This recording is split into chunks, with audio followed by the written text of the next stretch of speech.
नमस्कार दोस्तों, स्वागत है आपका स्टडी फॉर सिविल सर्विसेज में। वीडियो को पूरा देखिए। कोई भी आपका फीडबैक है, कोई सजेशन है, तुरंत वीडियो में कमेंट करके जरूर बताइए। अच्छा लगे तो वीडियो लाइक जरूर कर लीजिए और ऐसे वीडियो लगातार फ्री में पाने के लिए चैनल को तुरंत सब्सक्राइब कर लीजिए और बेल आइकन को जरूर टैप कर लीजिए ताकि आगे भी सारे वीडियो आपको मिलते रहे। यूट्यूब में फॉलो करते हैं तो प्लीज ये वाला फ्री टेलीग्राम चैनल जरूर ज्वाइन कर लीजिएगा। सारे नोटिफिकेशन, सारे अपडेट यहीं पे आते हैं, ध्यान रखिएगा। स्टडी फॉर सिविल सर्विसेज का कोई भी पेड ग्रुप अगर आपको ज्वाइन करना है तो सिर्फ 8564880509696086089482386455 यही नंबर है हमारे, सिर्फ जहां पे कॉल या व्हाट्सएप कर सकते हैं।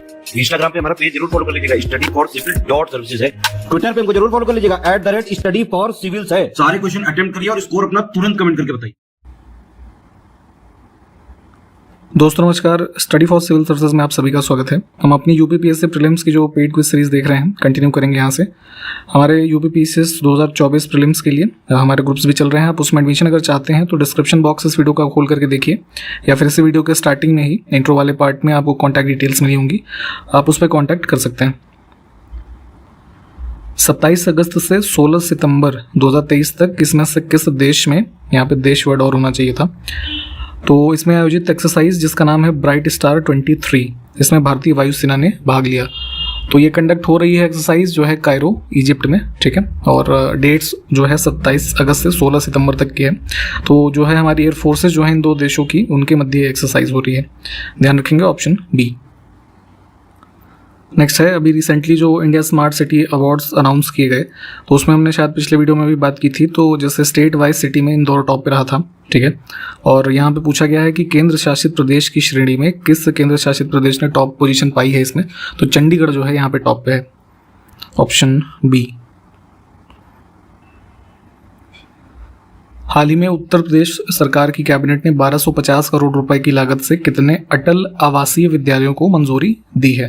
उत्तर प्रदेश के एग्जाम्स के लिए काफ़ी इंपॉर्टेंट क्वेश्चन रहेगा ये। इसमें जैसे जवाहर नवोदय विद्यालय होते हैं, उसी के कॉन्सेप्ट पे उत्तर प्रदेश के जितने भी 18 डिवीजन्स हैं, है ना, तो उसी 18 डिवीज़न में उसके हिसाब से 18 स्कूल्स को इस तरीके से इस्टेब्लिश करने के लिए यहाँ पे कैबिनेट ने अप्रूव किया है। और कॉस्ट जो आएगी कुल लगभग 1250 करोड़, इसको भी ध्यान रख सकते हैं, ऑप्शन डी। नेक्स्ट है, जैन आचार्य तारण स्वामी के द्वारा किस उप संप्रदाय की स्थापना की गई। तो जैसे जैनिज्म और बुद्धिज्म में कई सारे इनके सब सेक्ट्स जो है अलग अलग टाइम पे फाउंड किए गए, तो ये चीज़ें भी पूछ ली जाती हैं। उसी क्रम में यहाँ पे जो है हमारे जैनिज्म में जो दिगंबर सेक्ट था, ठीक है, उससे संबंधित है ये आपका तारापंथी संप्रदाय, ठीक। इसकी स्थापना किसने की? जैन आचार्य तारण स्वामी ने। और मुख्य रूप से इनका जो कह लीजिए एरिया इनसे संबंधित लोगों का रहा भारत में, वो जो बुंदेलखंड का रीजन है, ठीक है, यहाँ पे मध्य भारत में। नेक्स्ट है, नागार्जुन किस महायान संप्रदाय के प्रवर्तक थे। तो महायान बुद्धिस्ट फिलॉसफी से संबंधित जो माध्यमिका, ठीक है, मिडिल वे कह लीजिए, और शून्यता का जो सिद्धांत है, शून्यवाद, ठीक, इससे संबंधित रही है अराउंड 2nd सेंचुरी के टाइम पीरियड में। तो ऑप्शन फर्स्ट को चुनेंगे। सेंसस नया हमारे पास डेटा भी है ही नहीं, क्योंकि सेंसस हुआ नहीं है, तो 2011 का ही डेटा आपको पढ़ना है, यही पढ़ के चलिएगा। नेक्स्ट ईयर भी ऑलमोस्ट यही डेटा काम आने वाला है। तो उसके हिसाब से कुल कामगारों का लगभग कितने प्रतिशत कृषि क्षेत्र से जुड़ा हुआ है। तो उस समय के डेटा के हिसाब से एग्रीकल्चरल सेक्टर से संबंधित जो लोग कार्यरत थे, एग्जैक्ट डेटा था ये 54.6%, ठीक है। तो 54 या 55 कह सकते हैं, डी को चुनेंगे। इसमें से किस वर्ष में राष्ट्रीय भूमि अभिलेख आधुनिकीकरण कार्यक्रम प्रारंभ किया गया था। तो national land record modernisation programme जो है, इसका उद्देश्य ये था कि 12th 5 ईयर प्लान जो था उसके एंड तक जितने भी लैंड रिकॉर्ड्स थे उनको डिजिटल रूप में कन्वर्ट किया जाए, ठीक है, क्योंकि पेपर वगैरह पे ही ऑलमोस्ट ये डेटा, जैसे लैंड रिकॉर्ड तहसील वगैरह में रहता था पहले, तो कई सारी घटनाएं हो जाती थी, तो डेटा जो है मिसिंग होते थे वो, तो उनको सिक्योर करने की दिशा में ये कार्यक्रम प्रारंभ किया गया था वर्ष 2008 में। नेक्स्ट है, भारत सरकार के कृषि एवं सहकारिता विभाग के द्वारा रेन फेड एरिया डेवलपमेंट कार्यक्रम किस वर्ष में प्रारंभ किया गया। तो पुरानी स्कीम्स भी चूंकि इंपॉर्टेंट रही हैं, ठीक है, अक्सर पूछ ली जाती हैं, और यूपीपीसीएस में भी पिछले कई वर्षों में ये देखा गया पैटर्न कि बहुत सारी पुरानी स्कीम्स के ईयर पूछते हैं ये, है ना, कि कब उसको लॉन्च किया गया, उसको मैच करने के लिए ऐसे दे देंगे, 4 स्कीम दे देंगे, 4 ईयर दे देंगे, मिलाते रहिए, ठीक। तो उसी क्रम में ये भी है 2011-12 के फाइनेंशियल ईयर में इसको स्टार्ट किया गया था। हैंडबुक ऑफ एग्रीकल्चर प्रकाशित होती है इसमें से किस संस्था के द्वारा? तो Indian council of agricultural research जो है ICAR, तो कह लीजिए जितनी भी हमारी एग्रीकल्चर से संबंधित डेटा है ओवर द ईयर उसको कंपाइल करके ये रिलीज करते हैं। नेक्स्ट है ताप युग्म तापमापी, इसमें से किस सिद्धांत पर आधारित है ये बताना है। तो थर्मोकपल थर्मामीटर जो होता है ये बेसिकली इलेक्ट्रिकल सर्किट्स वगैरह में कुछ ये जैसे कह सकते हैं, इसको अगर एक वर्ड में डिफाइन करें तो टेम्परेचर सेंसर के रूप में कार्य करता है ये, ठीक है। मान लीजिए किसी सर्किट में दो हमारे ऐसे इलेक्ट्रिकल कह लीजिए वायर हैं जो अलग अलग हमारे मेटल से या जॉइंट से कह लीजिए जुड़े हुए हैं, तो वहाँ पे इसको लगाते हैं कि जो उनके टेम्परेचर डिफरेंस वगैरह है उसको सेंस करता है ताकि इलेक्ट्रिकल फ्लो वगैरह जो है ठीक रहे। तो ये यही जो कॉन्सेप्ट यहाँ पे भी बताया गया कि इस सिद्धांत पे या किस तरीके से ये थर्मोकपल थर्मामीटर कार्य करता है, तो एक सीबैक इफेक्ट होता है, ठीक है। वहीं पे मतलब इस तरह की जो चीज़ें हैं उसको ही सीबैक इफेक्ट कहते हैं, तो उसमें ही ये कार्यरत होता है या उस पर ही आधारित होता है। तो ध्यान रखेंगे, हालांकि इतना डिटेल में नहीं पूछेंगे, बस ये नाम ध्यान रखिएगा और किस इस पे इफेक्ट पे आधारित है। ऋग्वैदिक काल में परिवार के मुखिया को क्या नाम दिया गया था? तो जो हेड ऑफ अ फैमिली होता था, ठीक है, आपके परिवार में जो मान लीजिए सबसे बड़ा व्यक्ति हो एज के हिसाब से और वो फैमिली को हेड कर रहा है तो उसको कुलप कहते थे, ठीक। इसमें है जब कोई वस्तु दो समानांतर समतल दर्पणों के बीच रखी जाती है, मान लीजिए कोई ऑब्जेक्ट है, ठीक है, तो इसके बने हुए जो प्रतिबिंब होंगे उसकी संख्या क्या होगी? तो होता क्या है कि जो अब दो पैरेलल में अगर रखे हुए मिरर तो इसके मल्टीपल रिफ्लेक्शन बनेंगे, एक इधर से इधर फिर उसका है ना, तो ये इनफाइनाइट होता है। Option D. आधुनिक चिकित्सा शास्त्र का जनक किसको माना जाता है?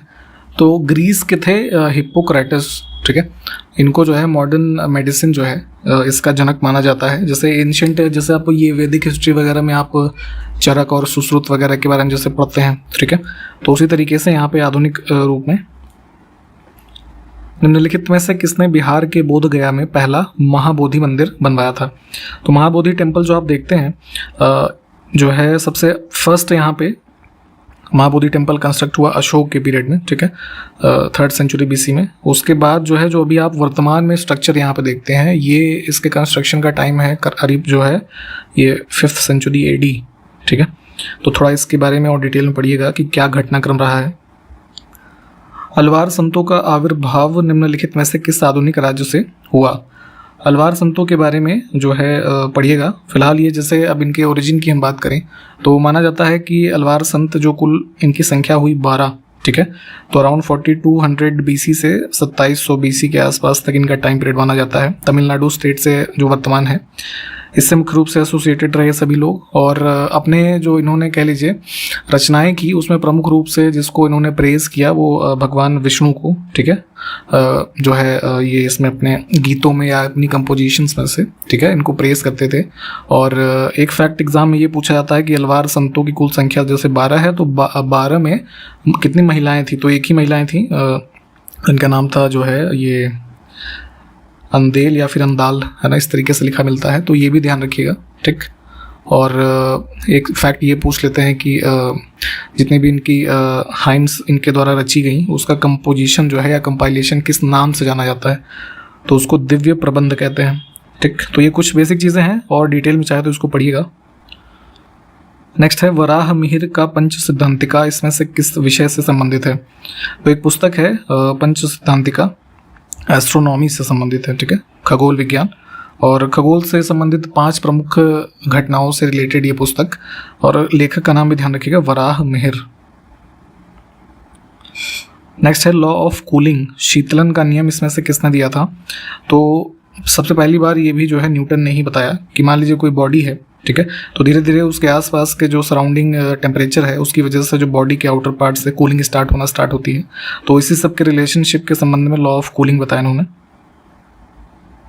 इसमें देखें कोकोआ के उत्पादन में कौन सा देश सबसे आगे है, ठीक है। कॉफ़ी से कंफ्यूज मत होइएगा, कोकोआ बीन्स जो होती हैं मुख्य रूप से उसका जो यूज़ होता है चॉकलेट्स वगैरह में किया जाता है बनाने में। तो हमारे वेस्टर्न अफ्रीकन रीजन में देखेंगे एक देश है आइवरी कोस्ट, है ना, कोट डी आइवर भी जो है इसका दूसरा नाम है। तो ये जो है सबसे लीडिंग कह लीजिए हमारा प्रोड्यूसर है कोकोआ बीन्स का, ठीक, ऑप्शन सी। नेक्स्ट है फतेहपुर सीकरी को अपनी राजधानी के रूप में किसने स्थापित किया था? तो मुगल टाइम पीरियड में आगरा शहर में थोड़ा जो अभी मेन शहर है उससे थोड़े डिस्टेंस पे फतेहपुर सीकरी को डेवलप किया गया अकबर के द्वारा। ठीक है, ऑप्शन बी को चुनेंगे।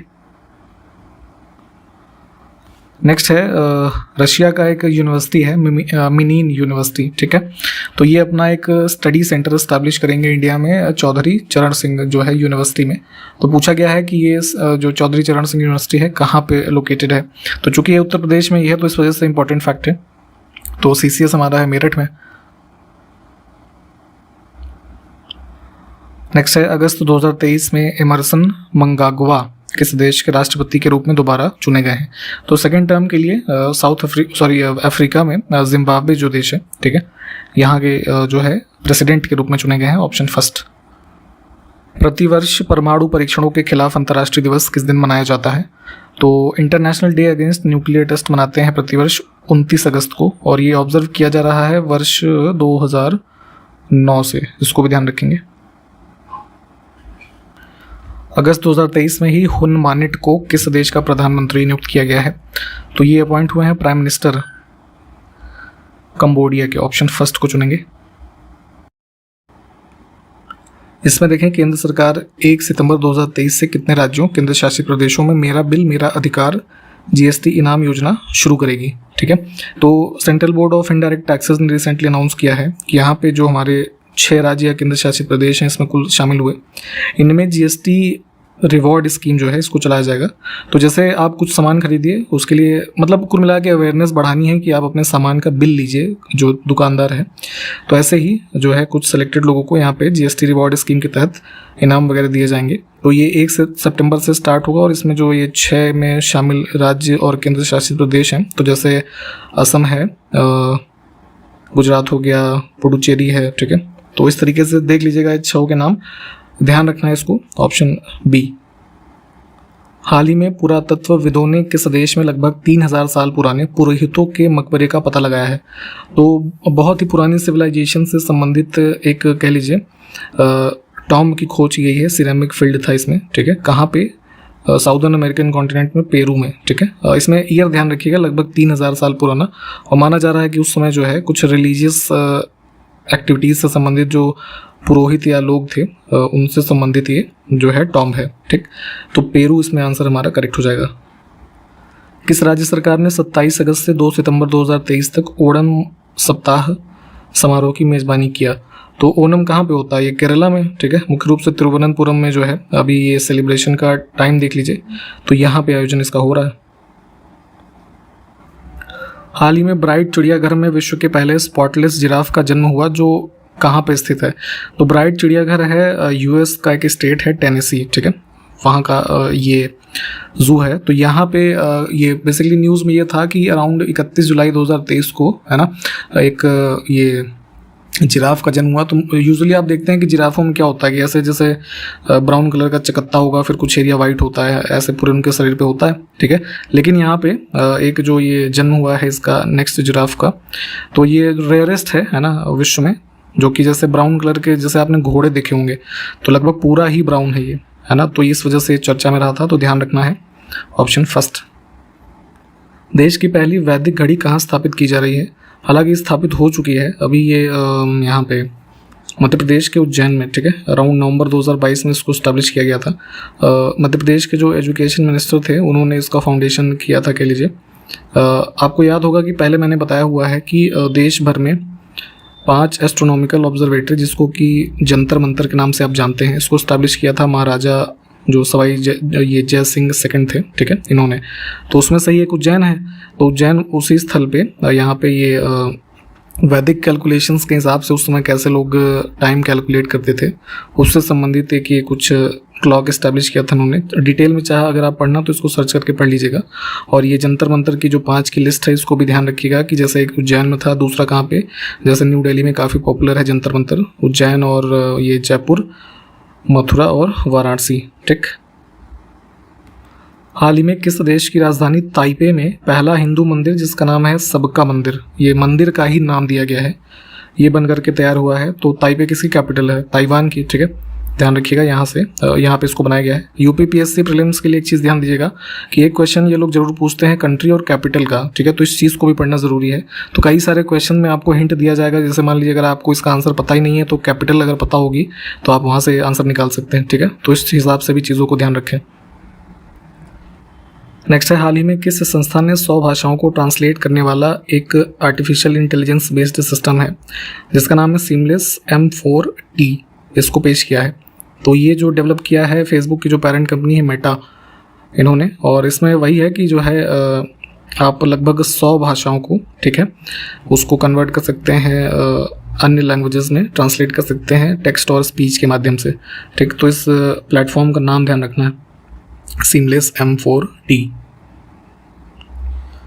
नेक्स्ट है, हाल ही में एथलेटिक्स वर्ल्ड चैंपियनशिप में स्वर्ण पदक जीतने वाले पहले भारतीय एथलीट कौन बने हैं। तो ये वर्ल्ड एथलेटिक्स चैंपियनशिप जो है आयोजित हुआ है कहाँ पे, ये ध्यान रखिएगा, बुडापेस्ट हंगरी में, और इसमें जो है स्वर्ण पदक जीता है नीरज चोपड़ा ने, काफ़ी चर्चा में रहे थे ये, तो ऑप्शन फर्स्ट। अगला है, प्रतिवर्ष राष्ट्रीय खेल दिवस किस दिन मनाते हैं। तो 29 अगस्त को जो है बर्थ एनिवर्सरी सेलिब्रेट की जाती है मेजर ध्यानचंद की, ठीक है, उसी के अवसर पे स्पोर्ट्स डे मनाते हैं। 69वें राष्ट्रीय फिल्म पुरस्कार में राष्ट्रीय एकता पर बेस्ट फीचर फिल्म के लिए नरगिस दत्त पुरस्कार किस फिल्म ने जीता है। तो कश्मीर फाइल्स मूवी आई थी, ठीक है, तो नेशनल इंटीग्रेशन की कह लीजिए कैटेगरी में, है ना, उस पर बेस्ट फीचर फिल्म के लिए नरगिस दत्त पुरस्कार जो है इनको दिया गया है। 69th अवार्ड्स, सो ये नेशनल अवार्ड्स जो हैं, इसमें जितने भी प्रमुख अवार्ड्स रहे इसकी लिस्ट पढ़िएगा, ये सब पूछे जाएंगे आने वाले दिनों में। अगला है, पंचायती राज से संबंधित निम्नलिखित समितियों को कालक्रमानुसार व्यवस्थित करें। तो पंचायती राज इंस्टीट्यूशंस को फाइनली कॉन्स्टिट्यूशनल स्टेटस मिलने तक कई सारी कमेटीज़ गठित की गई समय समय पे, कुछ रिकमेंडेशन दी उन्होंने। तो इन समितियों के बारे में आपको पता होना चाहिए, अक्सर इससे क्वेश्चन पूछा जाता है। उसी क्रम में अगर हम यहाँ पे बात करें क्रोनोलॉजी की, तो सबसे पहले इसमें जैसे बलवंत राय मेहता कमेटी जो है फॉर्म की गई, ठीक है, तो ये 1957, उसके बाद अशोक मेहता कमेटी, तो ये 1977, फिर हनुमंत राव समिति जो है ये बनी थी 1983 में, ठीक है, और उसके बाद जो है एलएम सिंह भी कमेटी हो जाएगी 1986, ठीक। तो पहला ऑप्शन हमारा इस हिसाब से सही बनेगा।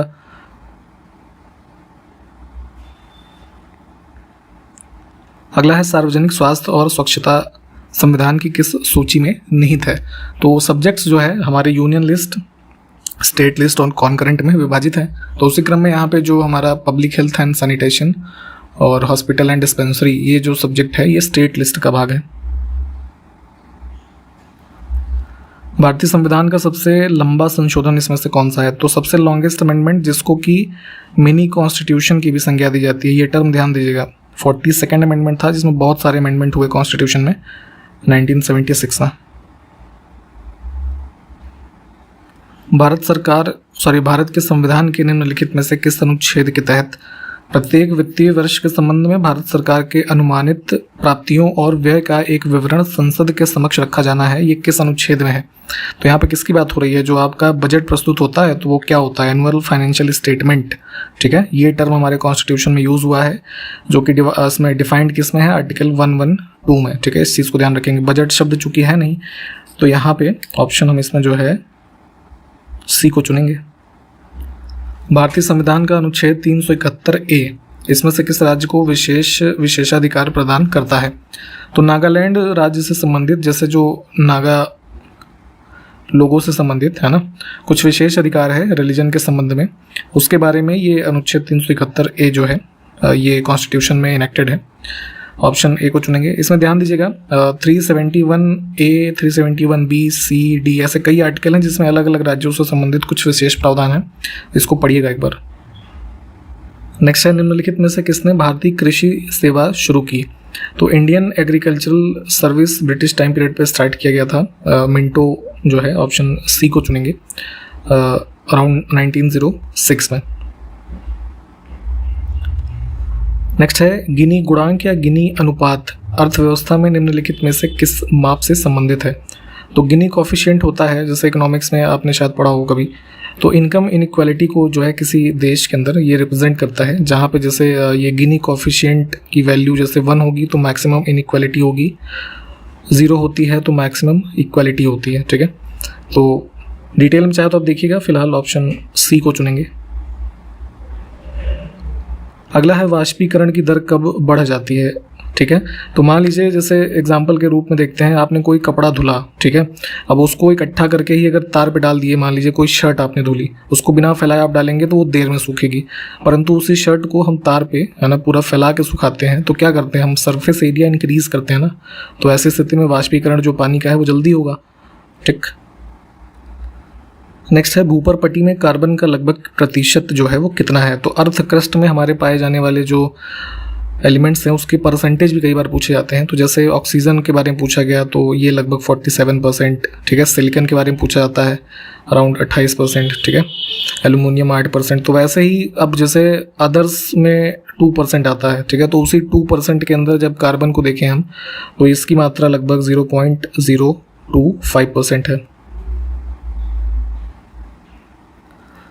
निम्नलिखित में से किस राज्य में राज्यसभा की सबसे अधिक सीटें हैं। तो आपको पता है कि जैसे 4th ये देखते हैं ना आप लिस्ट, शेड्यूल, उसमें पॉपुलेशन के बेसिस पे राज्यों को सीट्स एलोकेट की गई हैं, कहाँ पे, राज्यसभा में। तो अब देखिए क्वेश्चन में कहा गया है कि जो ऑप्शन में राज्य लिखे हैं उसमें सबसे ज़्यादा किस राज्य में है वो बताना है। ओवरऑल अगर हम बात करें तो सबसे ज़्यादा सीट्स एलोकेटेड है उत्तर प्रदेश को 31।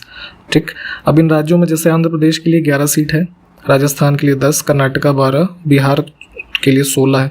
ठीक है, तो बिहार सबसे ज़्यादा हो जाएगा। निम्नलिखित में सोना, तांबा, लोहा और कोयला, इसके सही क्रम का चयन करें। तो यहाँ पे इन चारों से संबंधित जो ऑप्शंस में ये स्थल लिखे हैं भारत के अलग अलग, जहाँ पे इनकी माइंस काफ़ी पॉपुलर हैं।